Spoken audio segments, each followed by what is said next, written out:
G'day and welcome to The Outer Side. I'm Tony and today I'm joined by Matt Kinsela.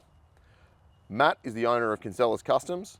He's an avid four-wheel driver, an off-road racer, he rides enduro bikes, and I'd go so far as to say he is obsessed with all things off-road. Matt, welcome to the show. Thanks, mate. So I guess to start with, every time I see you, you're in the bush, generally with a car, a bike, a buggy or something like that. So how did that passion start with you?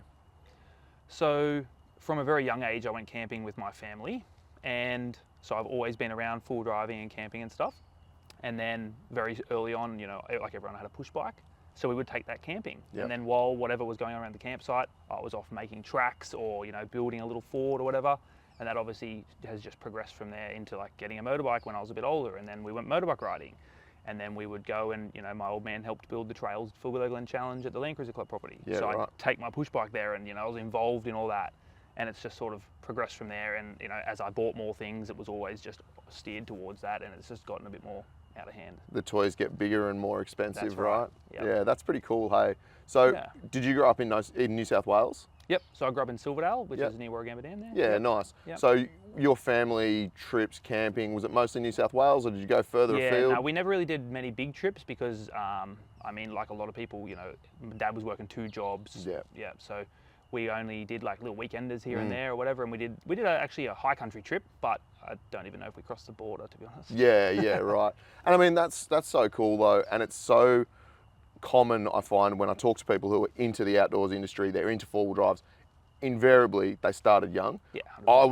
was not one of those people. Oh, really? I've only owned a four-wheel drive for the last 10 years. Yeah, right. But growing up, it was all about camping. So Yeah, I was okay. out in the bush, and then as you get older, as you said, a four-wheel drive just enables you to go camping more often Yeah, and go 100%. further and more remote. So Yeah. that's pretty cool. So you started with bikes, I'm guessing, before you had a license? Yeah, definitely, yep. Yeah, right. So you're riding dirt bikes in the bush and, Yeah, and so doing that every sort of long stuff? weekend and then a few weekends in between each long weekend, we would go away with like a group of like 30 or 40 people up to like Louis or Lochmarie or, you know, wherever we could go. And then as I got older, when I think it's 15 when you get your license, Yeah. I was then able to go out with the dads on the, you know, the weekend rides into the bush. Yeah. But until then, I wasn't really allowed to go because I didn't have my license. Of course. And then you'd do, you know, the back of Lithgow and just all those sort of trails. Yeah. And even down to like Bateman's Bay and a few bigger weekends. And I think we're pretty lucky in New South Wales from a bike perspective because we've got so much state Yeah, forest we can definitely. ride. Yeah, There's 100%. a lot of it. So then from a bike you went to four-wheel drive. So did you start working in the four-wheel drive industry or did you buy a four-wheel drive and start doing it recreationally and that led you into working in the industry? What was your sort of pathway? Yeah, so once I also used to race mountain bike, downhill mountain Yeah, bikes. right, okay. In high school. So once I got to a stage in my life where then I was responsible for buying stuff, Yeah. I sold my dirt bike to buy a new race bike. Oh, right. So then I didn't have a dirt bike for a while, and then I got my apprenticeship. So I started my apprenticeship as a linesman at Endeavour Energy, Yeah, okay. and you know, turned 18. I had my 60 series, which I got off my old man. We got up and running, and then I just couldn't afford to keep it on the road. It was Yep. too much fuel, man. Yep. So I bought a Hilux, which I still have. Yeah, right. And that, you know, the premise was it had to be a Toyota, Yeah, turbo diesel, and it had to be a ute so I could get another bike when I saved up enough money. copy. Then I got another bike, and then that was it. I was just an apprentice, and I was just working on my car every weekend. And Yeah, then- right. Yeah, and that's sort of... So a linesman, so explain that to me. What does that entail? A linesman is overhead power lines. So Yeah, right, okay. everything from, you know, the really big transmission towers that a lot of our trails are built under, Yes. through down to, you know, the power lines that run into your house from the street. Right, okay. Yep. And now would you call yourself a fabricator, a boilermaker, or a little bit of all of the Yeah, above? a bit of both. Obviously, that's not my trade, Yeah. and that's why I employ people that are tradesmen. yeah, of course. But for sure, when it started out, it was just me, and I'd picked up a lot of skills from working on my own car. Yep. I did spend a lot of time with one of the apprentices in my group. He was an adult apprentice that was actually a boilermaker, Yeah, true. and he still worked at his old job on weekends. So I would go there, Yeah, and right. he would teach me while I was working on my ute, and he'd be there working anyway. So you're not a qualified boilie. No. So you're effectively self-taught. Yep. That's pretty impressive, man. Yeah. So you've got the Hilux. Yep. That vehicle is pretty insane in terms of modification. It's definitely not your average Yep. Hilux. So do you want to talk a little bit about the progression of that? I mean, where it's at now, the last time I saw it, you know, you've got things like limit straps on there and things that you Yeah. wouldn't normally see on a road car. Yeah. So what was the sort of progression with that vehicle? So I'm into wheeling and camping, right? Yeah. Not necessarily camping, more just more wheeling. So it was just every weekend we go wheeling. And any mod I did basically had to happen at night after work so that I could go wheeling the following weekend. So I was never one of, you see, I put people into two groups. They're either like, pull it off the road because they went on a trip and they have 87 things they now need to do before they can go again. Yeah. Or the other guys that just keep their car like alive so they can just keep going and it's just slowly dying. I was sort of in the middle of that, if I went out and something broke, that was the next thing we had to do, upgrade it so it didn't happen again. And I've had it like 14 years or 15 years now. Wow. And so it's very extreme, but when it started out as an IFSU, we'd go out and I'd just do simple things, brake CVs, so then, solid axle conversion. So I got that done by a fella, and then as the needs changed, so did the car, and it was always my daily, so it was never off the road, or I had to borrow my dad's road bike to ride to work. Yeah, I can relate to that, hey, with the 80 series, that's always been my daily. So it's like, it's a fine line between how extreme you want to go and also how hard you want to push it when you're off-road, because it's the old, hey, idiot, you got to drive this to work on Monday. Yeah, and I feel like that's been a saving factor too, because all my mates, we all had similar cars developing, and then they'd get to the point where they got a work car because we finished our apprenticeships, or they'd get a second car. Yeah. And that's when I feel like their second car, which was their wheeling car, would then sort of start to drop off a bit, because they didn't need it every day, so the maintenance would drop off, and all these wild mods would start which never got finished. And that's the slippery slope, isn't it, with all these things. You can go, I've got to have this, insane modification to make the car more capable, but then you lose on-road manners, you may never finish it, it can become an absolute pig to drive, 100%. and you just don't want to use it, right? And I've seen that happen a lot, and I was in the street car scene for a long time, and it's exactly the same thing, right? Like you start with a car that you're driving all the time, and then it gets so silly that, it's got a parachute and wheelie bars on it, and then you can't drive it anywhere. And then you get something else, but you still like that. And then the mods start again, and that thing just gets left in the corner because now you've got a new toy that's more fun to And I think develop. we're all a bit like that, right? Like I'm one of the worst for, like I won't modify this one, but like everything must be modified. 100%. Always. Yeah. So the Hilux has been, I guess, a little bit of your identity in some respects, right? Yeah. Like when I think of you, I think of that Hilux. Yeah. It's such a big part of you. So it was obviously a social car, but you've done some racing in that car as well, and some comps. Yeah. So we used to do, once we did like, all of New South Wales 10 to fold, obviously, 6-stage, COFs, all the trips that, everyone does. Yep. Because I've been doing it for so long, we started venturing up to Queensland, and then I got into a few mates there, like, Jesse Gleason, obviously, like him and his group, when they were, I think, 18, I started going up there. Yeah. And they were doing these little fun comps, which we didn't really have down in New South Wales. So then me and my mate Nick, we just started, every time there was a comp on, we'd just go up there and do it too. But I didn't have the money or space. I wasn't allowed to have two cars. So I just used my ute. And that's brilliant. And I love that. And I think, there's been a few comps recently, in the last couple of years, where you've kind of shown up some of those dedicated comp cars, which is pretty cool. I really rate that. Seat time's king. Yeah, absolutely. So when we talk about competing, there's lots of different classes, and to be honest, I can't even keep up with them. So you've got everything from like your sort of rock crawlers and dedicated buggies with rear steer and hydro and all that kind of stuff. And then you've got winch trucks. Yep. And then you've got sort of more endurance off-road racing, is that? Yeah, I suppose, yeah. So we're not talking trophy trucks and class 10 buggies and that sort of stuff. Because that's another category again. That's another one again. But some of the stuff you've done, like I noticed the shirt you're wearing is Cliffhanger. Yep. So what's Cliffhanger? So Cliffhanger is a week-long event out at Cobar, and it's a navigation race essentially. Okay. Very much like people do for social events in like, old Commodores and stuff. Yep.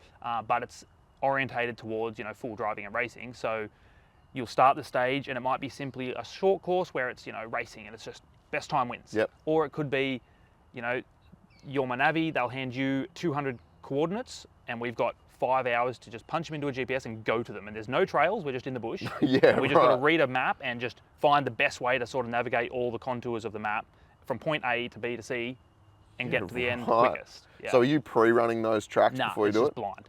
Wow. Yeah, no one's ever really driven it, unless it was raced previously. Of course. Yeah, so it's just barren wasteland. So you might come to a ridge and there might be like a big drop down into a gorge and the point is 2 Ks that side.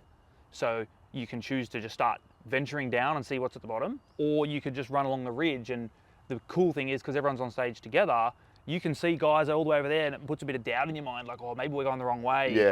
But then you see guys at the bottom in the creek and you're like, oh, maybe that's quicker, and you're a bit unsure. And that's what makes it good, because it's not just everyone's doing the same thing. Yeah, it's not like a gazetted track, I suppose. It's not like rally where you know where you're going. 100%, yeah. So that'd be pretty wild, right? Yeah. And I imagine that would be physically very taxing to do mentally. that kind of racing. Yeah, especially when you're new to it. Like I remember last year I took Max, a mate of mine, and he was my navvy, and he'd never done it before, and just, you know, keeping up with like reading the coordinates out and like guiding to the coordinate, punching the next coordinate in, looking out for obstacles. Like even just as a navvy, you're so active. Yeah. And then you pull up, and I'm like, get out, we've got to winch through this rock, and he's like, oh. Yeah, like, he's got to run up that cliff and winch me up there. Yeah. And I remember my first time, I was a navvy the first time we entered Cliffy for my mate Nick, and it was exactly the same. It's just like there's a lot going on. Like you think you go full driving a lot, and like you can, you know, you work well as a team. It's not a test until you've got to do it. Yeah. You know, with a timeline behind And for anyone that hasn't been out to Cobar and those sorts of areas, like it's pretty remote, And it's rough. pretty rugged, big, sharp, angry rocks. Like it'd be hard on the gear, right? Yeah. So if you break a car out there, do you fix it on the side of the track? Do you get recovered and go back to the pits? What's the sort of setup there? So I guess it depends on the stage. If it's a short course thing, you know, you're obviously just going to get it off the track and that's it. You're out for that stage. You go back to camp and fix it. If it's like, you know, the DNF time might be 16 hours. Wow. So if you for one stage. Yeah. Like one stage we were on stage for an entire day from like 7 o'clock in the morning. We broke down, it was like 150 Ks we had to do. We broke down at like 140 Ks roughly. And we ended up getting it running, but we timed out by like 20 minutes on like the 16-hour DNF. Wow. Yeah. So we spent the whole time fixing it. Like, yeah. But I mean, other guys, you know, they'll finish that in 4 hours if they're like the top teams, and then they get to relax for the day, you know, do maintenance or whatever, and wait for the next stage to start. So is this what you'd call professional racing, or is it just sort of hobbyists? I'd say it's still maybe amateur. Yeah, okay. Yeah, like there's definitely no like, you know, factory race teams or anything like that. It's all self-funded. Like, so it's just a passion thing, right? 100%, yeah. It's just a love for it. And honestly, some of my best weeks full driving and camping have been during the races. Like, you meet the best people, everyone's there to help you. Yeah. Yeah, you pull up at camp at night and like, you know, everyone's having a yarn, telling stories about the day. Like, yeah. Yeah, and one of the things that I think I love so much about that part of the off-road community, which I would deem pretty hardcore, is the community. And I mean, I was at Tough Truck a year ago, and I know you were there as well, but someone will break their car quite catastrophically, and you see in the pits, and all the teams are there, and everyone's helping, and people are lending each other parts, and they're sharing knowledge, and they're sharing labour, and I think that's so cool because it's even though they're competitors, it's a competition, but they just want to see everyone having a good time, because they're just there to have a good time. Like, you know, they obviously are competitive when they're driving and they want to win. Yeah. But after that clock stops, you know, they're all mates because it's a small community. You can't rock up with like a car and just be isolated from everybody because you're not going to do well because you're going to need someone's help. Yeah, and then just like beat everyone and vanish into the darkness. And then what? Yeah, I think that takes a bit of the enjoyment out of the whole thing. Yeah, 100%. So that's pretty cool. So Cliffhanger, and there's a couple of other events like that out in the same sort of area? Yeah, so it runs every 2 years. Yep. And Ultimate Challenge is the alternate, so every second year Cliffy runs, and then in between that every second year Ultimate Challenge runs, which is a very similar event, but you live out of the car for the week at the same time. Wow. And you can't fix it except for what you have on the car. No parts runs? Nope. Or you're out, or you get a huge penalty. Yeah, okay. So yeah, obviously everyone drives a little bit more reserved, and they're probably a lot heavier because they've got so much stuff strapped to it. So what sort of cars are we talking? Are we talking like your Hilux? Are we talking like race utes? Yeah, they're all, mostly I would say the whole field is GQ utes. Basically your car with a cage. Because parts are, you know, plentiful, they're a good base and easy to work with. You slap a cage on it and put a bit of power into it and they're a pretty good race car. Yeah. They can take a beating. And that's why I think GQ utes are so hard to come by, because they're all in the race scene, right? Yeah. And it was funny, I was talking to Sean recently, he said, why did you build a GQ ute? I said, well, because that's what all the race trucks are, and I figure if it's good enough for them, then it's good enough for me to go social wheeling. You just can't drive them on the road good. Yeah, they're just really uncomfortable and not good for long distance touring, but right. So that's the, I guess, the more endurance side of it, but where I've seen you competing a lot, and I guess you're almost like a little bit of a fixture in the rock crawling scene. Whenever there's a URC event or Tough Truck, I seem to see you lurking around somewhere, either driving or navvying. Yeah. So talk a little bit about that, because I think it's one of those, I guess you call it a sport, that if you don't know that it exists, you know nothing about it. Yeah, and that's right. I think, you know, it's at Eastern Creek every year at the four-wheel drive show, and you see people watching just overwhelmed with their mouths open, scratching their heads, going, "What do you mean you're going to drive up that?" Yeah. And a lot of people don't know it exists. So what is that? That's a different thing again, right? Yeah, yeah. So I sort of always compare it like rock crawling is more like playing chess. It's very strategic, you know, slow and controlled, and mistakes have big consequences. Whereas racing is just like, you know, going to a concert. It's just rampaging around out of control. You know? Yeah. And so the rock crawling thing is for URC, for example, or tough truck, I suppose too. It's time based, but the opposite. You have a time limit to finish a stage. And as you progress through it, you get points. Yep. And obviously, ideally, you finish it within the time frame. Okay. Or otherwise, you get as many points as you get progressing, and time finishes, and that's where you get. Right. Okay. So it's like the clock's working backwards in that that respect. Counting down. Yeah. And so they're quite tight, quite technical. They've got sort of a series of cones set up on what are often, you know, you look at it, and as a, I guess you'd say more a recreational four-wheel driver, you'd look at it and go, that's not drivable. Yeah, 100%. But these are super specialized cars, right? Like they're custom built cars. Yeah, for sure. Yep. There's 3 classes. So I navvy for my mate Max in Team Neverlift, and we're in the lowest class, which is Legends, which is essentially, you know, car-based buggies. So they've got to be quite what's the word? They've got to be quite recognisable still. Okay, so they've got to look like the base car. That's right. So that's the green Hilux. Yeah, that's right. Yeah, awesome. Okay. Yeah, so me and Max have been competing with that since he bought it probably 3 or 4 years ago, and always done really well. He's a really good driver. You know, we've got a lot of seat time in it, so he's got heaps of skill. And then the class above that is sort of a transition into more of just a tube buggy. So it still has to be a bit of a car. It can have like rear steer and stuff, I think. And then the top class is basically run what you brung. It's like tube chassis, whatever motor, whatever diffs. It's just got to be, I think, petrol powered, and you know, you can't have like an electric motor on each diff and whatever. Yeah, 4-wheel steering. So they're the ones that are running like big Dana diffs and like suck down winches and all that kind of wild stuff. Yeah. And for anyone, can drive upside down. Yeah. And I've seen that happen. You know, these are the sort of cars that like roll on the side and they just press a few buttons, flick a few switches, and then like flop it back over. Yeah. So for anyone that hasn't ever seen what we're talking about here, even just jump on YouTube and have a look, because the scale of modification of these vehicles is insane. Yeah, it's a whole nother industry, isn't it, on its own? It really is, and it's another one of those things where people just do it for the passion, right? 100%. And it's an expensive passion. Definitely, yeah. Like especially because there's very limited use with them. You know, you can't just bring them out here and drive around, have a bit of fun, because it's got to be gnarly. Yeah. Or you're just sitting in this uncomfortable buggy for no reason. Yep. So you've really got to love it to spend the money on it. And just looking at the sum of the parts of some of these vehicles, not even starting to consider the labour that must be in them. Yeah. And I feel like I look at some of these cars and I'm like, there's got to be thousands of hours of shed time. Yeah, and that's the difference, I guess, between, you know, some guys build them at home using what they can get, and you can tell when they're competing because the cars that are well built just walk all over them, you know. Yeah. Obviously the guys are good drivers too, but that's where car performance is very important in those top classes, because what they're driving is ridiculous, and you've got to have the setup to make it. Yeah, okay, so when you talk like four-wheel drive capability, these aren't even really a four-wheel drive anymore, are they? Nah, like if I bring my ute out, you know, it's very capable on 35s, basically driven every track in New South Wales. If I took it out with the mates in their buggies, it's just there to watch. Like, I'm not going to attempt anything they're doing. Yeah, right. Yeah, it's a waste of time. It's a different ball game altogether. 100%, yeah. Yeah, right.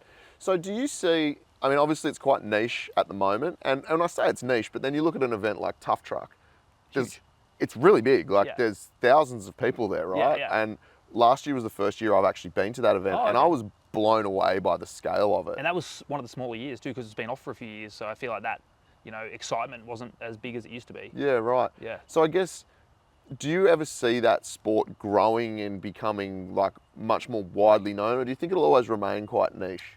I think the way things are going with keeping a hardcore car on the road, it's probably going to push people either, you know, out of it completely, or steer them maybe more into it, because they can't have a car on the road anyway.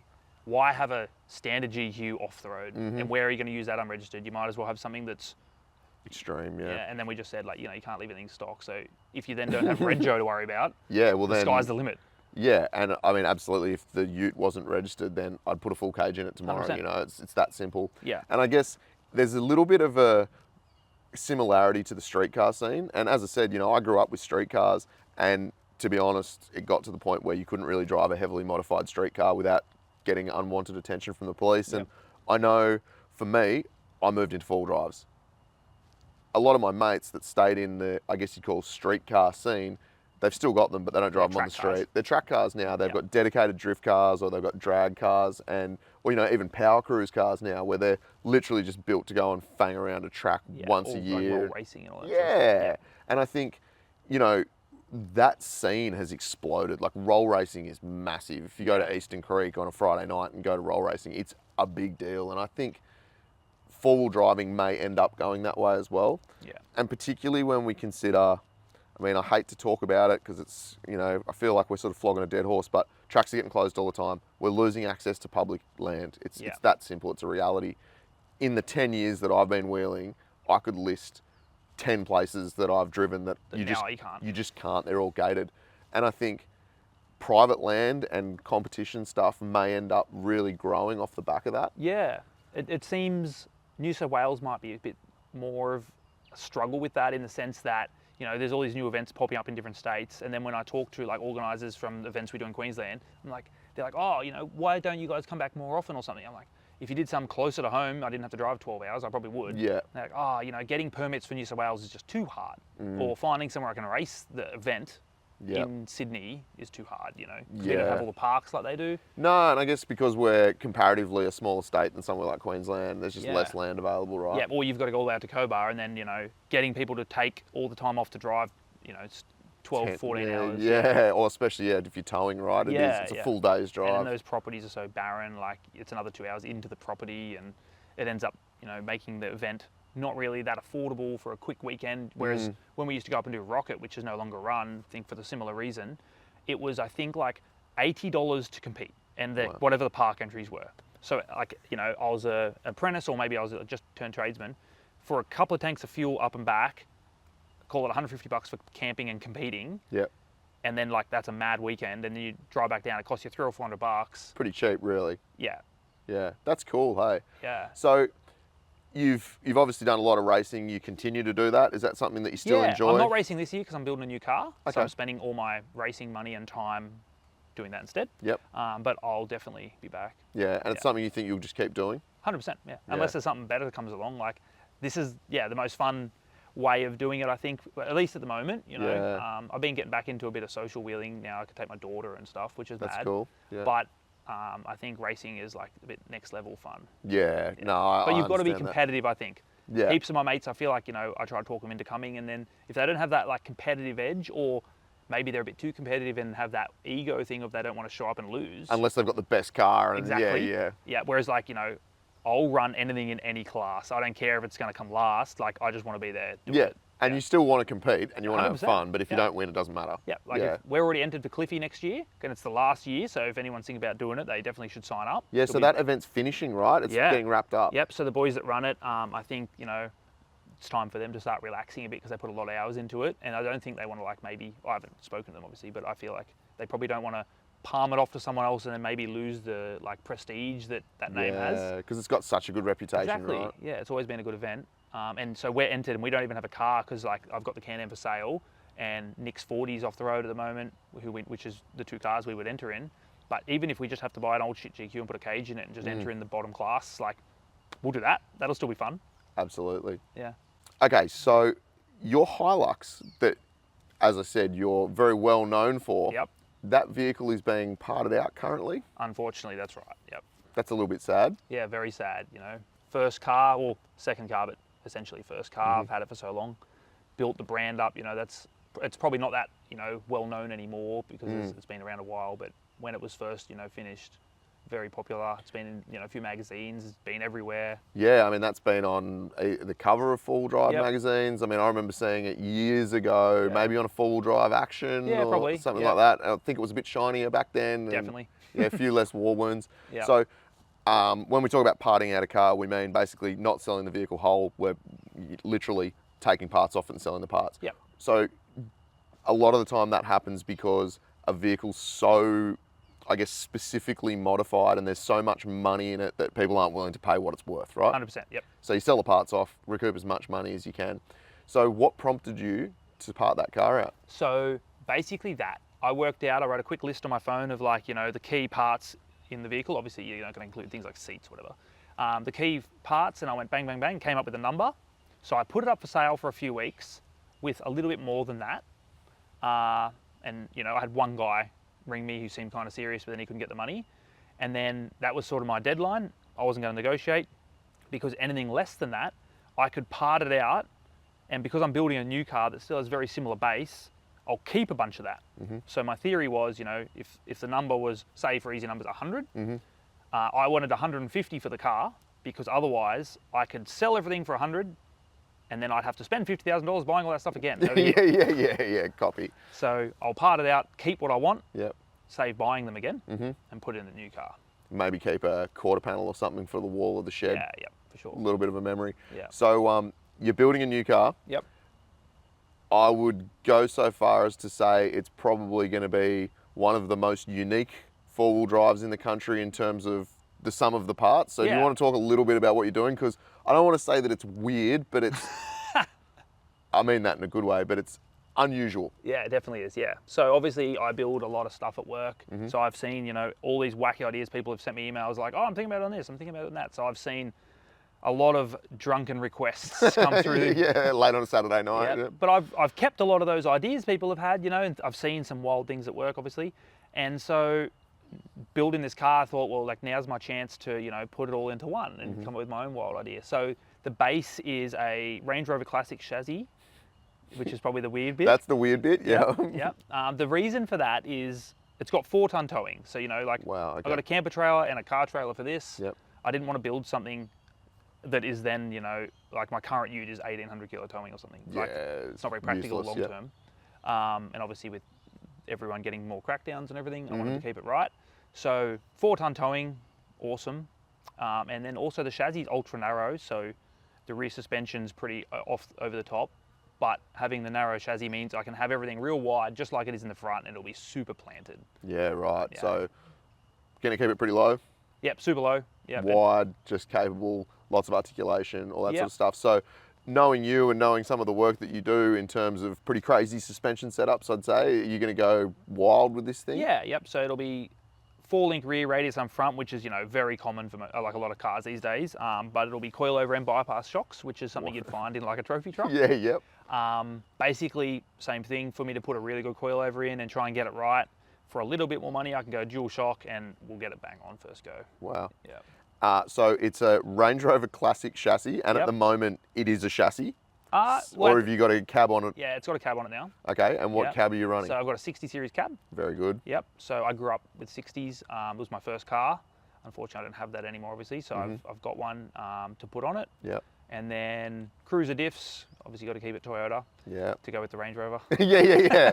Keep it Toyota except for the actual main part of the car. Yep. Yep. And then LS3 6-speed auto in the middle. Yeah. So what, that'll be like a 6L80 box or something? Yeah, yep, exactly. Yeah, right. Yep. And then if that's not up to it later on, I'll put a 6L90 in, which is the bigger, stronger brother. Sort of gruntier one. So LS is great because there's the biggest aftermarket. Yep. Like it's actually ridiculous. Yep. So aftermarket parts and then just stock parts are everywhere. Gearboxes are comparatively quite cheap to, you know, and I think it's really interesting because I think there's a bit of a perspective or a mentality in Australia that, you know, four-wheel drives have got to be diesel, but petrol makes a lot of sense. Yeah. Like it makes a lot of sense. There's that responsive power straight off the bat, and things are generally a lot cheaper. Yeah, 100%. Like if you need to rebuild an LS, you can do it a lot cheaper than rebuilding like a Toyota diesel, for example. Which is, you got to use a good diesel to make it a comparable motor, and then they're not cheap. Spend 40 grand to make 200 horsepower. Yeah, 100%. As opposed to an LS3, which would make what? I think it's like 450 or 500 off the bat. Wow. Yeah, I mean, maybe not the wheels, obviously. The flywheel. Yeah, but so that's going to be quite a spicy vehicle. Yeah, and it should be super light because I'm putting a lot of effort into like doing it right, you know, off the race car sort of theme. Yep. So my goal is probably under 2.5 ton finished. Wow. Yeah. Okay, so you're going to keep it a wagon? Yep. So 60 series wagon chassis, 60 series wagon cab, a Range Rover chassis, trophy truck suspension, a Commodore V8 or Chev V8, and an auto. I'm guessing that you'll have reduction gears and lockers in that car as well? Yeah, so the lockers, I was going to keep them out of my ute, but different diff centers mean I can't, unfortunately. Okay. All chromo, everything, Yep. obviously. So I'm keeping that out of my ute because it's all the same stuff Yep. moving over. 35s, obviously. Yep. Yep. Bar work. I'll keep the high mount out of my ute, throw that in the front because that's the thing. You see a lot of these cars, you know, I've even built them at work that you would have been familiar with that like look modified. You pop the bonnet, like, you know, there's all these flashy parts and everything. I want this to look, when it's finished, like, apart from the fact it's got big wheels on it, that and the shocks, that it looks like it's standard car, you know. I love that. It'll like all plastic molded, like intake piping and stuff, no flash stainless stuff or anything. Yeah, right, okay. Yeah. I like that, and I've seen a lot of that in America, particularly. Like, there's a lot of that kind of resto mod stuff, but then you look at under the bonnet and it kind of looks factory. Like, Yeah. you know it's not meant to be there. Like, there's not meant to be a twin turbo big block in there, but Yeah. it's sort of understated, and Yeah. I think that's kind of cool, and Yeah. that's why I said it's probably a little bit unusual in terms of uniqueness, and Yeah. I think it's really exciting. So, what's the plan for that vehicle? Like, are you going to race that vehicle? Is it a social car? It's just a social daily. It'll be my new family car. You know, we Family car. yeah, Yeah, right. because it's a wagon. Yeah. So like, good. you know, we're going to Cape next year. So the goal is to have it done to take it to Cape next year. We'll go back to Tassie. We've been to Tassie a few times. Yep. So it'll just be like the family touring car. It'll be what I drive to work. Like, Mad. yeah, it'll just be my ute. When are you or going my to the wagon. When are you going to the Cape? Don't have a date locked in. It'll be around May or June next year. Yeah, well, if it's in June, you might see us up there. Oh, so sweet. we're planning a little trip up to the Cape next year. I've never been up there, so Oh, haven't it's, you? nah. Are you taking the family? Are you going with? Yeah, no, I'll take the family. Mad. So Well, you could come with us. in the 80 series, mate. That's the plan. The family so car. yeah, in the Well, family. I'll bring its dad. Yeah, the 300 horsepower family car with the other 400 horsepower family car. Yeah. So Sensible.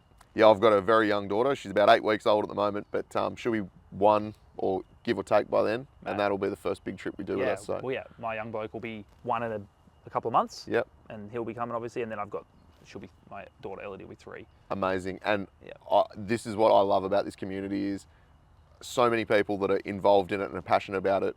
We're creating the next generation of people Yeah. that are going to be passionate about it. And 100%. you can see it. You know, you go to the four-wheel drive shows and you just see the these young- young kids that are just frothing, and they're talking about what cars they're going to buy and what mods they're going to do. And Yeah. from, obviously we both work in the four-wheel drive industry, so from an industry perspective, it's quite handy to have that next generation of customers. But also, I think from the community side of it, like the fact that we know that this is just going to keep going. And Yeah. I mean, you've been in the scene a lot longer than I have, but the popularity of four-wheel drives is insane, right? Yeah. Like, it's just grown, and I think in the last 5 years, it's just exploded. Yeah, definitely. I feel like growing up, you know, camping was like, well, when I was at school, you could tell camping was for like maybe the less fortunate families because it was a cheap holiday for the kids. Yeah. And then the other kids like going to Europe and all this sort of Yep. stuff, which, like, you know, we never would have had the opportunity to do. But I think I've had a way better time camping multiple times than maybe doing one Europe holiday in my entire school life. Like, Agree. yeah. And we were the same, like, we didn't have any money growing up, so camping was cheap. And it's Yeah. so funny now that camping, you can make it really expensive if you want Yeah, to. that's where I was going with that. It's probably lost that a bit. Yeah. You can still do it cheap, but you can also not. Yeah, Yeah. you can, and you don't need to have all that stuff, but Yeah. you know, I think it's great, regardless of what you have, whether you've got a 30-foot caravan and a massive American pickup to tow it, or whether you've got a ute and a couple of swags. Yeah. I think as long as you're out there and doing it, that's the most important part, right? Like, Yep. get out there, get your kids out there, go out with your mates, and just Do it. enjoy it for what it Yeah. is. Yeah. Yeah, like I had, when everyone was doing the lap during COVID time sort of Yeah. thing, I had a mate and his missus and their 2 dogs do the lap in an 80 series with a tent Amazing. and a tinny on the trailer. And then also a mate do the exact same thing with like a brand new humongous truck with a huge caravan and everything. And they did the same holiday. Like, Yep. you know, there's 2 different ways to do it. Yeah. They both got it done. Yeah, one of them's had an input cost of about 500 grand, and the other one a lot less. Yeah, 100%. Yeah, that's cool. But they both had a good time, you know. I'm sure at certain times they were probably regretting their decisions or whatever. But on both ends, maybe, you know, the truck might not fit in a track or something. But Yeah, and Eddie might have been cold. yeah, or really wet. Yeah. And you know, I think that's, you got to be careful with that as well, because we do a lot of, my wife and I do a lot of like long distance touring. We seem to find ourselves in South Australia all the time. Yeah, right. It's not an accident. I love SA. I find like it's kind of a bit quieter. I don't I've think heard it gets promoted But also as much. very windy, I've heard. It can be very windy, yep, Yeah. particularly along that southern coast. But Yeah. you know, you can sit in a campsite and you can sort of start to, you know, you look around, you look at the vehicles that people have got and the setups, and you know, we were on Kangaroo Island earlier this year, and we saw one of those big man trucks from Europe. Oh, know, yeah, like the MAN, Earth yeah, Roamer things. Yeah. And it was like, I don't even know what this thing's worth. It'd have to be like close to $1 million. It was a house. And I was looking at it going, yeah, that'd be pretty cool. But would I want to do it? And I mean, I don't know, if someone paid for it for me and I had it there, I'd probably use it. But Yeah. it's always interesting, and I think you just got to be careful always wanting something more and just use what you've got. Yeah, definitely. Yeah, like one of our best holidays for my partner Julia and I was we wanted to do WA, but I didn't want to drive the whole way there because there was no full driving over there. So I wasted time taking my ute. So we flew over, hired like a little motorhome van thing. Amazing. Spent 2 weeks just fanging it up and down the coast, going down to Esperance and everything. Yep. And you know, that was a sick holiday. Unfortunately, there was no full driving in it, but I still took the van on the beach. And WA is a little bit, I mean, I feel sorry for the WA guys a little bit, but then I also don't, because they have the Kimberley. Yeah. And they have Exmouth and Broome and all these amazing places, but in terms of like hardcore technical Weekend wheeling, yep. there really isn't much of it over there, it's very right? flat, isn't it? Yeah, a bit of beach driving, a bit of dunes, and that's kind of Yeah, it. it'd be mad if you owned one of these. Oh, amazing, right? And if you're able to use it. Yeah. So speaking of this thing, it's been sitting quietly in the background here. So let's talk a little bit about this. So, I mean, I call it a buggy. It's a side-by-side. Technically. What is it? So basically, I guess it could be either. It's basically an over-the-top quad bike, I guess you could say. You know, the manufacturers are quad bike manufacturers: Polaris, Can-Am. Now there's a few others as well, like even Kawasaki, Honda, Yami. They all make them. All it is a two-seater off-road buggy that you can use recreationally or race. And then they obviously make the like farm versions, which are like the little ute type ones as well. Yeah. So this is a 21 Can-Am X3, which is their high performance version. It's got 200 horsepower, weighs about 800 kilos. Wow. And 32-inch tires. Yeah. Yeah, right. So you described it earlier today in an offhand remark as two motorbikes strapped together. Yeah. Which I can understand. So what sort of engine do these things run? So this one in particular, they've got a 3-cylinder Rotax motor, which I don't know much about brands of in this sort of industry that much. Rotax apparently do aeroplane motors, and also they do all the jet ski stuff for Can-Am. Okay. Sea-Doo. So they're belt driven, right? Yep. Yeah, okay. And this one's got a turbo on it? Yep. So it's a 1 litre turbo petrol, 3-cylinder. Amazing. Yeah, which makes 200 horsepower. That's crazy. Yep. So this one though, I'm guessing that because you own it, it's not stock? No, definitely there's a lot of mods done to it. I've done all the basic things that you need to do to them to make them race ready, like all the safety stuff like a cage, the flashing lights, there's all that kind of stuff. I've also done some upgrades to make it a bit more durable, like in the front suspension, the steering and things like that. And then I've done just some tasteful things to it to make it a bit better. Make it a bit the way cooler. I wanted it. Yeah, 100%. Yep. Yeah, awesome. And I think these things are fascinating to me because it's almost creating its own little category, right? Yeah, like, definitely. I know that the uptake of them, particularly in agriculture, was driven by ROPS. Yeah. So people didn't want to put, dare I say, stupid like bar things on the back of their quads. They 100%. became quite unusable. So for farmers, these were like, well, not this, but a The side-by-side was a logical step. Yeah. But then the recreational side of these, I've seen just growing slowly. And even when I'm out wheeling, every now and then one of them just sort of appears and they're super capable, right? Yeah, yeah. Like, they come basically twin locked, low range, like anything you can think of in a full drive, they've got. The bolt-on accessories, because the industry in America is so massive, anything you can think of, you can just buy from the internet and it'll arrive and it'll just bolt straight on, like, winches, all these lights and accessories, like, or suspension upgrades, whatever you want. You can just buy it and it's done. They're also, obviously they're very expensive. Retail's about 40 grand for one standard. Okay. But, it doesn't weigh anything, so you also don't need some huge flash tow car. Like I was able to tow this with my ute, which only has like the 1800 kilo towing. Legally, whereas if I wanted to build a winch truck, which is GQ based, I automatically need like a 200 series. Yep. So, and realistically, like 40 grand for a toy, it's not cheap, but if you compare that to what you would spend on a four-wheel drive to have anywhere close to the capability of this thing. Yeah, well, you could put 40 grand into that, which I'm pointing at your GQ, obviously. Yeah. You can put 40 grand into your GQ, and it's not going to be like as good as this. No way. It might be a bit more durable, a bit better suspension, but it's going to miss the mark. Yeah, absolutely. Like, well, a good example is when I first got it, I took it out to one of the local full drive tracks, and I just used my little $5,000 work Falcon to tow it because they got like 2750 towing. And there were some young fellas there in like a group of like MP300s, PX2 Rangers and stuff.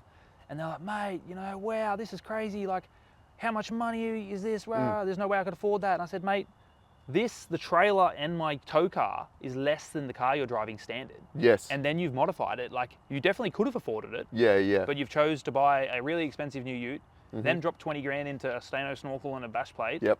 And some flash tyres. And then now you're stuck with a broken tyre. I was going to say, and then try and wheel it and break everything and then have nothing to drive to work on Monday. 100%. And, you know, I've got a $5,000 ute, a $5,000 trailer and this, and it's 50K. Yeah. And it's something that, you know, it's a bit like what we're talking about with the potentially racing becoming more prevalent as, you know, the police crack down and laws change and all that sort of stuff. And I mean, for me, if we could even build 10% of the community around these things that they've got in America, like I watch events like Glamis and it's just, it looks like so much fun. Yeah. So much fun. So for anyone that doesn't know, again, just look up Glamis on YouTube. Yeah, and UTV they just have, takeover. Yeah, they just have buggy parties out in the desert, and it just looks like so much fun. Yeah. Big night runs, everyone's just cruising They've got around. those colourful whips on the back of them. Yeah, exactly. I think that's where they belong. Just that's about as much as I'll say about it. Yeah, well, yeah, I took it to Tassie for New Year's because you can run them in Tassie, like get reg and stuff for them. So I did, you know, $1,000 track, all those places in this. We just had the swag on the back, and we would tow with my ute, sleep in the rooftop tent, and then go out for a couple of days and swag it. Yeah. We did that for like 2 or 3 weeks, and like, you know, all my mates are there, like cleaning out their radiators after $1,000 track, which I'm sure you've done. I've been there. Yep. They're stressing about, you know, broken CV or this or that, and you know, we're just like, wow. Yeah, you're just doing happy laps. Yeah, just like loving it. Like, it makes it so easy. Yeah. Like, I would have loved to build like, you know, some kind of cool Toyota winch truck thing, but time and money, I could just buy that, slap a cage on it, and race it. Yep. And I'm all about driving over, spending weekends in the shed. Seat time over shed time, right? 100%. And I just would say that having been to Tassie a couple of times, they're doing it right down there.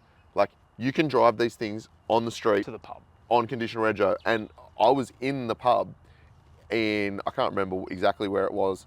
I think it's Tulla, somewhere around there. Yeah, near the Commies. Yeah, that's right. And not far from, I think it's Cradle Mountain, is it? Yeah, that's that's up north, but yeah. Probably. Yeah, so in that kind of area. Yeah. And I was in the pub, and a guy and his wife were sitting there in sort of, I guess, motorbike gear with helmets having a beer. And they said, oh, are they your cars out in the car park? And we'd just done the Ring River track, which is just a sloppy, muddy hole. And I said, yeah, you know, they are our cars. What are you guys doing? You fall driving? And they said, no, we've driven our buggy here from Devonport. Mad. It's like 100+ kilometres away. And of course I wanted to find out more. And I said, so did you drive that on the street? And they said, oh yeah, we're on conditional rego. We spend as much like of our time on these trips in the bush as we can, but we drive it through towns.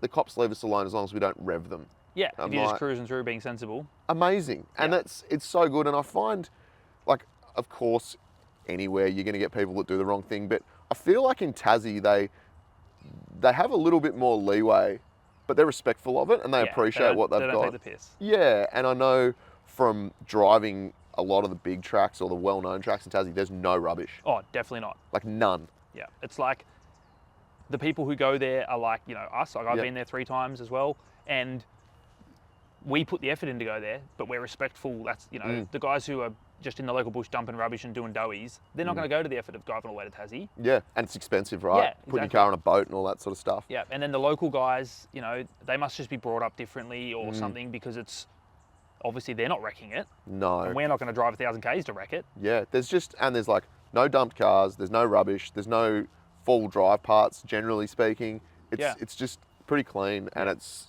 stunning down there, right? Yeah, the forests. Yeah, and some proper hard wheeling, like a lot of mud. Yeah, that's probably the hardest part is just the mud. Yeah, hard for your bank account and hard for your soul if you care about your vehicle. Yeah. And that's where something like this would be amazing, right? Like you could just hose the whole thing down. Yeah. The only thing they've done wrong is they've designed like the plastic and the layers the wrong way. So when you hose this, mud goes over there rather than like okay, it doesn't go down. Yeah, right.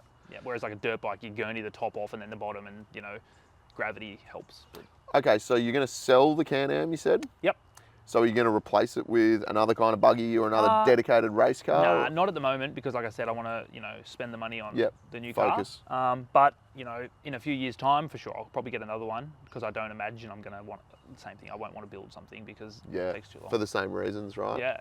So we've kind of mentioned your work a little bit, but we haven't talked about it. So Kinselas Kustoms, how long have you been running that business for? I think the shirt says 2013. I started doing it like for friends of friends for cashies. Yep. It started out, obviously I was just working on my car, and then I would be working on mates' cars when Yep. they needed things done. And then it started becoming a bit more of a job when their mates were like, oh, can you build me a tray, or can you do some side steps for me, or whatever. And then I was just doing that in my parents' backyard, and their neighbours were really good because I did it a lot. Yeah, lots of grinding. Yeah. And then I was getting to the point where, I had 4 or 5 cars in our backyard, and we had a 1/4 acre block with a pool, so not a lot of room. So then I ended up getting a workshop, but I got a bunch of mates who also worked on the cars a lot. We all went in so that it was affordable, and I did that still on the side for a few years. And then I ended up leaving my job once it got busy enough. Yep. And I started doing that, and then it wasn't long before I put on a good mate of mine, Gav, and then obviously then we got a new workshop, which was a bit nicer, and I got a few more boys, and things just sort of got out of hand, really. Yeah, nice. So you've done a lot of work on both of my cars. Yep. So you've done bar work on my 80. You pretty much built the whole ute for me. So if you don't know, I'll put a photo up of the GQ that Matt and his team built, and I came to him with a pretty rough kind of idea about what I wanted, and obviously a couple of, I guess, reference images, and then you guys put together creative something. freedom in the middle there. Yeah, and you guys put together something which, I mean, I'm biased, but I think it looks sick. And so do I. Everywhere I go with that car, people go, oh, the tray's amazing. And, yeah, there's a bit of money in it. And, we were talking about it before we started filming today. Yeah. We could have just knocked something together with a bit of tube in the backyard, and it would have done the job. But this car, obviously, it's a GME car. It's there to represent the business. It's a little bit beaten up now because I abuse it pretty hard, but that's what it was built for. But it's still a really well-built car, and I think where you guys are so good, and the difference between you and a lot of other fabrication shops, is you're so passionate about what you do, and you've built things and broken them, and you know what works and you know what doesn't. That's so definitely it. It's all those little tweaks, I guess you'd call it, or just understanding how to put things together. What I've done to that car is rude, and the fact that it's just taken it, right? Like that tray, I talk about it as like a brush bar. Yeah. The whole tray is like, or a rear bar, right? Yeah. So it's a credit to you guys, the work that you punch out of that shop, and I think there's a certain look to your work as well. You can sort of tell when you guys have built a bar or you've done work on a car. So you were doing a lot of custom work. So like, I guess you'd call it like full build stuff like you did for me with the ute. Yep. Are you still doing that, or are you sort of moving more into the DIY area? Because I know you do a lot of flat pack stuff for people to do themselves. Yeah, so we're sort of steering a little bit towards the production product-based stuff. Okay. Purely because we've got our website and, we sell stuff on there, right? And one thing I definitely, because, I'm in the industry, not only as a worker, but also as a user. And one thing, I hate is like buying things online and then turns out it's imported from China or something, and it's taking 3 months before the container arrives, and it doesn't say that on the website. It might not say in stock, but whatever. And, if you want it, you kind of want it because you probably got a trip coming up or whatever. So we have things on our website, and, at the start for sure, we'd have things on there and guys would order it, and we would be so busy building your car that we might not get to that for that guy, or it might get, dragged out a little bit because we're going to go to the powder coast next with your stuff, so we'll take it with it. Yeah. And so I've been focusing the last probably year on trying to bring that down. So guys, if they want to order something, it actually comes soon. Yes. We're trying to keep things on the shelf, but as a result means we don't have as much time for guys like your sort of projects. Yeah. But, I'd rather keep 10 guys happy than just one. Absolutely, yeah. And we can squeeze, we're probably going to do 1 or 2 of them at a time, just keep them turning over. But we used to have 5 or 6 on the go. Yeah. And it's just not practical to then also keep all the website stuff going. Makes sense. Well, I know when you were building my ute, there was a lot going on. You had like a Cummins GU that was off tap, and you had all these cars in getting like SAS conversions and big jobs, right? Yeah. Time-consuming jobs. Very, you're missing, waiting on parts for that one job, so then you jump on yours, but then when those parts arrive, do you stop working on that one, jump back onto that guy's car or whatever? But at least now, the guys have got a bit of a process. Something gets ordered online. If it's not on the shelf, it's next on the list to get built, and it's probably going to get built in the next week or so. We're working really hard to keep everything on the shelf. Yes. And then if you say, hey, Matty, can you knock up some new dray sides? I wrote them off in Tassie. We can slot that in because... That may have happened. Yeah, that's what I'm looking at. Yeah. The back of the tray is not looking that good. You just got to be really careful when you undo the latch because it comes off really fast. Yeah. Because it's under tension now. Yes, it is. Yeah. But so we're working really hard on that, and then we'll fit in the custom sort of jobs to keep it interesting when we can. Yeah. Yeah, nice. So Yeah. how big's your team there? So we got 5 of us all up. Yeah, wow. Yep. So there's Kelsey in the office, which most people would speak to if they're Yep. emailing or calling, which you probably dealt with. Absolutely. And then I've got Matt, Lewis, and Kev out on the tools. Yeah, nice. And then there's me floating around as well. How good. Yeah. Well, if you do need any of the, I guess, bar work, or, you know, you're doing what, bull bars, side steps. We're always trying to, you know, make the range a bit bigger for guys. Yep. We just released our first airbag compatible bull bar. Oh, true. Yeah, so that's cool Yeah, for the right. D-Maxes. So there's a little bit more R&D in that one. Yeah, a lot of approvals time and all on that stuff. thing, yeah. Yeah. And then we've just done a rear bar for a next gen, which is actually pretty sick. It looks like, you know, more tough, you know, high clearance tube sort of style rather than just like the standard bars you see for the new cars. Very cool. And I'm working on a bar for them. Yeah, nice. But that's, what we're working on at the moment. Lots of good stuff going on. Yeah. Okay, so there's lots of stuff going on with Kinselas Kustoms. You've got a pretty crazy build underway. Your Can-Am's for sale. You've got big trips coming up next year. So sounds like you've got a bit on your plate. Definitely do. Yep, it keeps things interesting, right? Yep. Well, we will definitely have to compare calendars for the Cape next year. Yeah, definitely. That could turn into a pretty big party up there. That'll be good. But mate, thank you for taking the time to all talk good. to me. It's been fun, and it's been really good to get a little bit of insight into the racing side of things. It's something that I've always kind of been sort of spectating from afar, but it's good to talk to someone who's done so much of it to get a bit of an understanding. Yeah, it's surprisingly easy to get into too. Like, you know, showing up and being the new guy. Like, it's very welcoming. It's not like I imagine it is if you bought a V8 supercar and tried to rock up. Like, Yeah, well, you need very rich parents if you want to do that. Yeah, but you know what I mean. Yeah, of course. All right, mate. Well, thanks again. No worries, mate. And we'll see you guys next time on the outer side.